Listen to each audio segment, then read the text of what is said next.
Right, let's get into some other items. The New York Governor, Andrew Cuomo, resigned this week after an inquiry found he sexually harassed multiple women, prompting efforts to remove him. And he said, the best way I can help now is if I step aside, while maintaining the claims are untruthful, and his resignation goes into effect in 14 days. Well, 2 weeks. Well, it's always 2 weeks, isn't it? And the power will then be transferred to Lieutenant Governor, all very militaristic that, Kathy Hochul. Now, the Democrat faced pressure from his own party to resign since last week's report, including from Masked Man Biden. And whilst I am not wishing to downplay what at this point are allegations, an important point must be done in overview. Personalities pushed aside, and what are the facts? Now, the fastest and easiest way in their world to bring down or remove a person in a position is use the sexual misconduct allegation, because it works most of the time, and it is a classic agency-based tactic of people in many walks of life. One misaligned alt-media personality used it against me recently, and it's the classic way for the female scorned or otherwise to use against men, and it's the oldest trick in the book for the victimhood-based female. Ignoring their own behaviours, and let's point fingers of blame onto someone else. That often has damning consequences, whether it's true or not. But the blackmail program ran in corridors of powers uses this very tactic quite often. First it was the same-sex tactic, then it shifted to being with children tactic. Because then they know the public will become the jury and convict that person without evidence, because it is a topic they themselves cannot face the reality of. But let's look at the allegations, shall we? 11 women have accused Cuomo of misconduct, and 8 women said he made offensive, condescending or sexual comments. Now, whilst not knowing the levels he did that type of thing goes on in every office around the world. Sexual innuendo and banter, male and female, that is brushed off as such until an agenda kicks in. Now, 7 women say he inappropriately touched or groped them at least once, and again without knowing the level of groping or where, and clearly there are such boundaries. But the great question is, why was it not brought up when it happened? And this again comes down to another factor. The Milgram experiment aligned with the rock star effect, whereby people in authority are allowed to do and say things just because they are a personality. Well, that's wrong thinking, because those in those positions need to act with more responsibility, not less. But then the fame aspect kicks in. I was groped, winked at, or kissed by blah blah.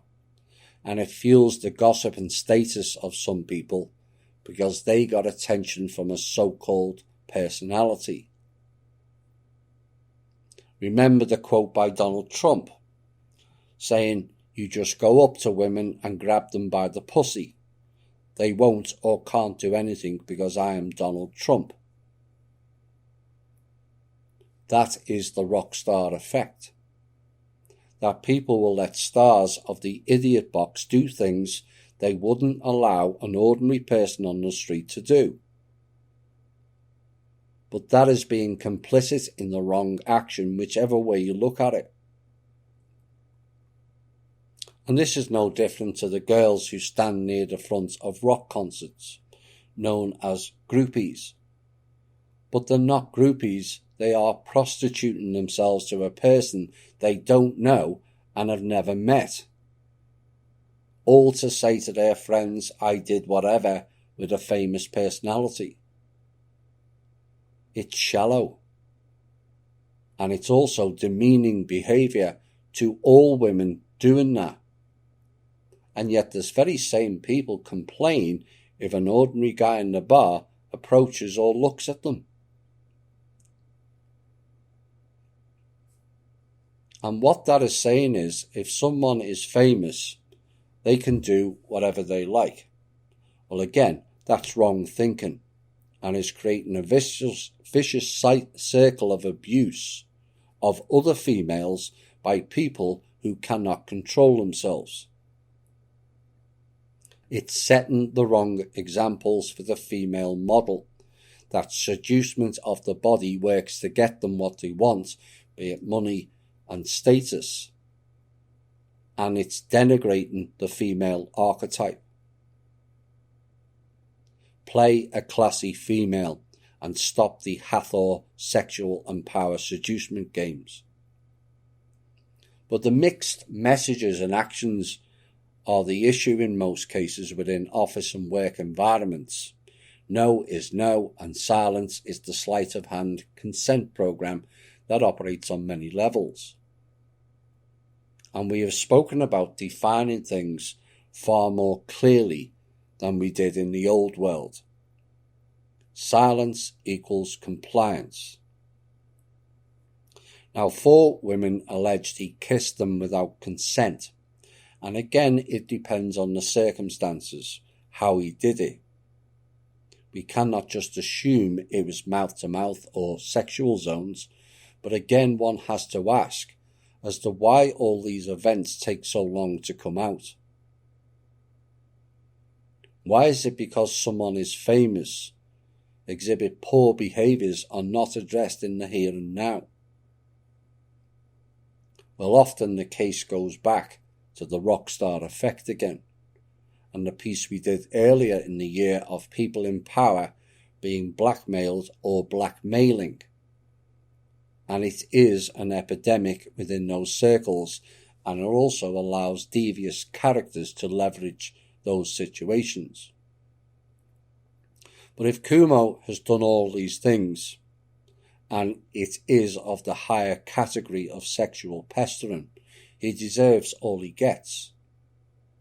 But the general concern that applies to all people now due to the fake victimhood program, and everyone is offended by everything these days, to be used and abused by unscrupulous people, and that is the danger of these programs.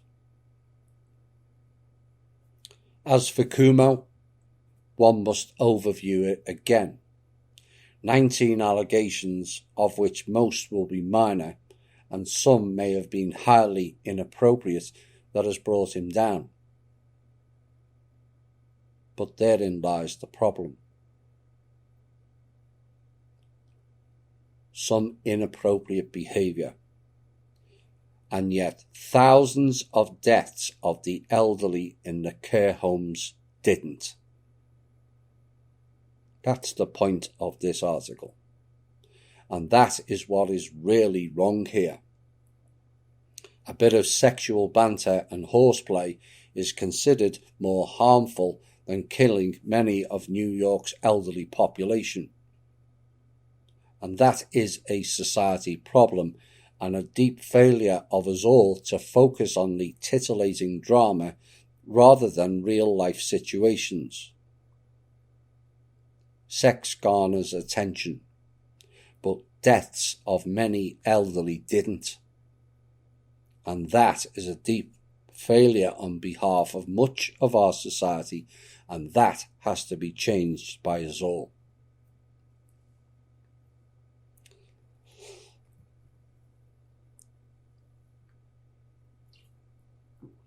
This is some really good research by one of our members of the law group. that confirms much of our narrative and adds a bit more to it. I will add additional insights to it also. And it starts off with Iudaism. Judaism was an official Roman cult created around 71 CE. And this confirms there was no letter J, Iudaism. But also the original name for Judea, pronounced Judea.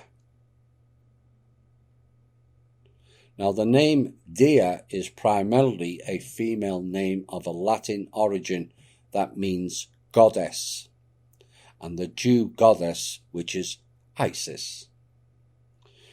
Now Judea used to be spelt Ivdea. There was no letter J or U at that time because that came later. But if you add J and U together, you get Jew. A Jewy was an enlightened individual, the elite, and an Iwi was an animal slave, the masses. That is spelled Gewe and Iewe.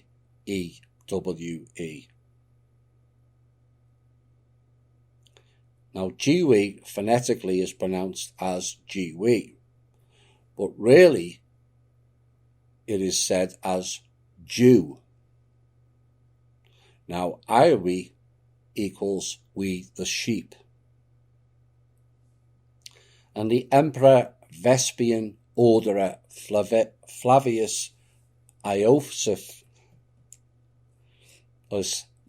Josephus, who was Iosephus bar Matthias, who is the son of the Mithraic high priest Matthias, to create the Septuagint, assisted by several hundred scribes.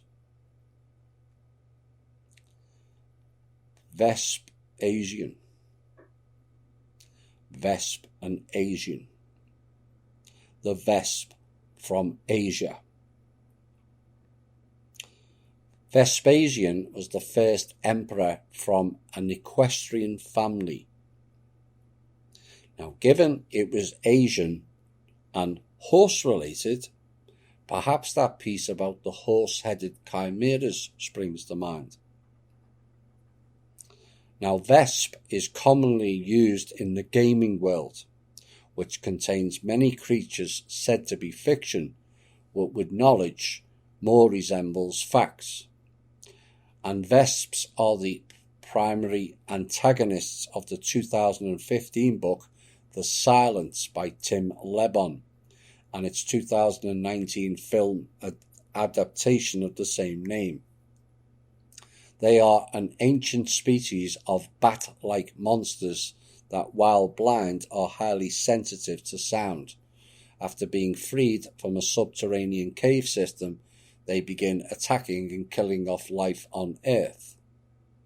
Vesps resemble small pterosaur-like creatures with wide wingspans and small bodies. Small dinosaurs. Their heads are large and almost completely consist of mouths with hundreds of sharp teeth. They have no eyes but possess two large glands on the side of their heads and large oval nostrils. Released from underground, lizard-like, attacking and killing life on Earth. Sound familiar? This was a blend of Mithraic, known as Satanic today, and corrupted Celtic and Mesopotamian text that was first formed in ancient Greek and Latin. Mithraism came from Persia and was the worship of Baal, included child sacrifice and all the other awful things we know of as Satanism. Satan, Satan, or Satan, Satan, was their Lord, whom they named Sabaoth. Sabaoth could translate to the Sabbath. Now the Sabaoth, the transliteration of the Hebrew word Tseb Ha'oth, meaning hosts and armies. Or you can reverse it, and it is armies of hosts. Again, does that sound familiar? In the LXX, the Hebrew word is rendered by Almighty. Almighty just means the mighty God. Al mean God, mighty. And it's not a description of a single person, but another title. And it may designate Jehovah as 1, God of the armies of earth, or 2, God of the armies of the stars, or 3, God of the unseen armies of angels. Or perhaps it may include all these ideas. The Roman emperor was Lucifer, the light bringer, which was Julius Caesar, and subsequently transferred to being Jesus, the light bearer, and so Jesus is in essence Lucifer. The Septuagint became the Old Testament in the King James Bible, first written in the 16th century in the new made-up language called English. Hebrew was made up around 300 to 800 CE, I think. The Septuagint became the Tanakh, Talmud, when Judaism was restored in the 16th century and the various tribes of the Khazar diaspora were for the first time called Jews. But only recently, by that time, 16th century, was the letter J introduced. Now the Septuagint is also called the translation of the 70, because tradition states that the Septuagint was translated by 70. Now the Septuagint has its origins not in Jerusalem, but we're back to Egypt again and Alexandria. A diaspora is a scattered population whose origin lies in a separate geographic locale. That is the description. But what that doesn't state is whether that geographic locale was on this planet.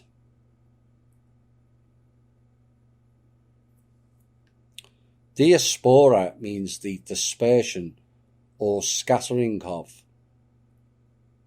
By whom and where from is the great questions. Because these people did not have and have never had a homeland here. Just a parasitic host invading countries. Who sent them? Lucifer. Who used them to scatter? Well, that is in the last 2 letters of diaspora. Now, the label Jew was not widely accepted until the extremist Sabbatean cult called the Ashkenazis accepted the label of Jewish. And the word God of the King James Bible came from the Persian word Gad, G-A-D, meaning rapist, among other things, and was used as the name Lord God to hide the real name of Satan, Sabaoth, as their Lord. Rapists of which? Sexual or the minds, via Psycho the Rapists. Lastly, the SS was the Sancte See, or Holy See, and formed the foundation of the Ashkenazi SS. Oh my.